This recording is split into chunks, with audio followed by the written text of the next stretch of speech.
Welcome back. Thank you. The international break went well for lots of members of the group. How has everyone reported back, and what's the feeling in the group? Pretty good. The ones who have reported back, we're still awaiting, obviously, the Japanese players. Managed to see Mary this morning, which was good. Obviously, their schedule was a lot longer in the sense of they only played less than 48 hours ago and travelled since. So it's high demands for them. Obviously, it only gives us 1 day lead in tomorrow for the game on Sunday, and obviously having to travel as well. So things are pretty tight in that sense of checking in with players to make sure everyone's okay. But our comms have been pretty good so far. Everyone apart from Rebecca Knack has checked in really well. Unfortunately, Rebecca came off in the second game for Germany. Obviously had the real high of making her international debut, which was, for me, really well deserved, been top for us.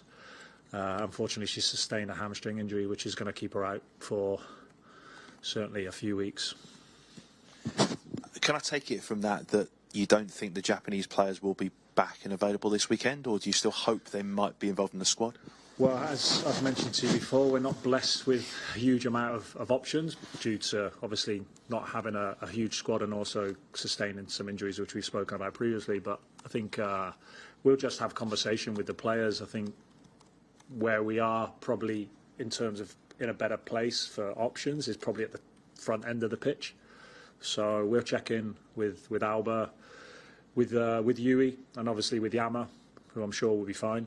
But yeah, I think those guys are used to kind of dealing with that type of schedule, quick turnaround.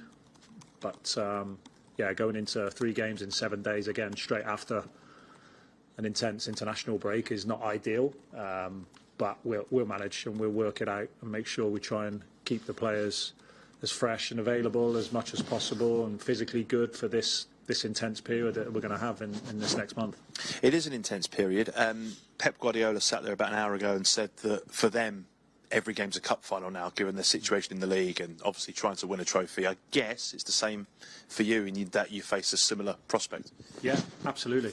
Absolutely. I think like when you look at this month, 4 competitions, work to do in the WSL for us to make Champions League, which is a priority, of course. You've got the quarterfinals of the FA Cup.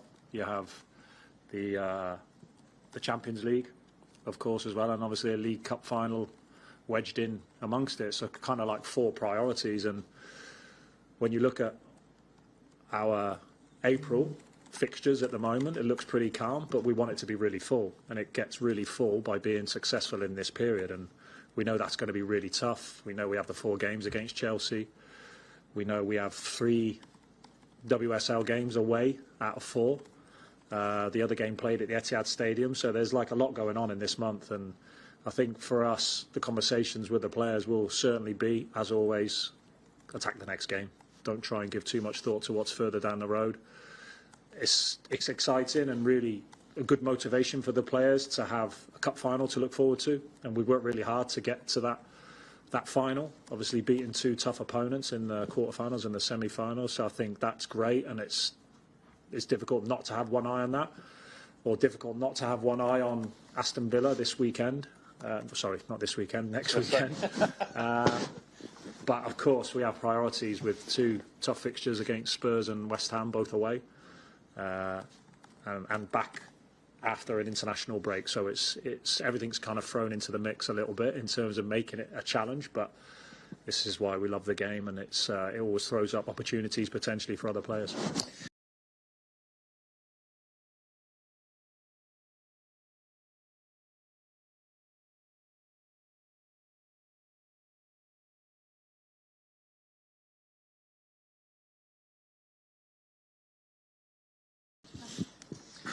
Gareth, you said just before the international break it was a good period for yourself, the staff and the players who weren't going on an international break. So how was that pause for yourself and the staff and those who were in the CFA?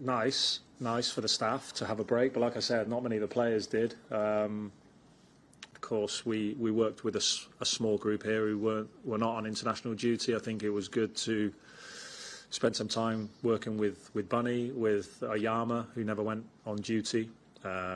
With Gracie Pryor as well, and then also the reintroduction of Laura Coombs back into training has been good, and she's close now to joining back up fully with the squad. Just needs a little bit more training, so it'll be touch and go whether it's Sunday. But I think if it's not Sunday, it'll definitely be Wednesday that we'll be able to see Laura. And of course, Lauren Hemp, I think, is pushing on, looking really good in what we're seeing of her. Is starting to be reintroduced to some moments of training, which has been great to see. And yeah, again, these games coming up might be a little bit too soon, but she's getting there. She's looking good, and Alex is a little bit further back in that sense with her, but hopefully not too far away also. Is there a chance we might see Lauren and Alex in March? You say a lot of games, thin squad. Do you think we could see them maybe towards the back end of the month? Yeah, you would hope so. Yeah, you would hope so. Of course, we want to make sure that there's plenty of games in there for them to be kind of brought back gradually. But yeah, certainly, I think Lauren is like I say, a little bit closer than Alex. But Alex is in good spirits. She's feeling a lot happier in the way she is physically. So yeah, I would like to say in March we would like to see that. You know that things can change pretty quickly, but hopefully that's the case. You touched on Oyama in the first question. What sort of work has she been doing? How close do you think she is to sort of being adapted to the WSL? Obviously, it'll take games to do that as well. Yeah, we'll do. It'll take moments. Like in the last game against Liverpool, we managed to get her some exposure to that, of course. And I think that, you know, she's a good player. She's a young player. She's a player for the future. She's competing in that number 6 position with one of the best in Yui, and I think that's great for her. A really good challenge for her. And of course, Yui's quite a durable player in a sense as that you never really worry about her playing every 3 or 4 days, very physically fit, recovers really, really well. But of course, being able to have Oyama there as well is going to be a good option for us.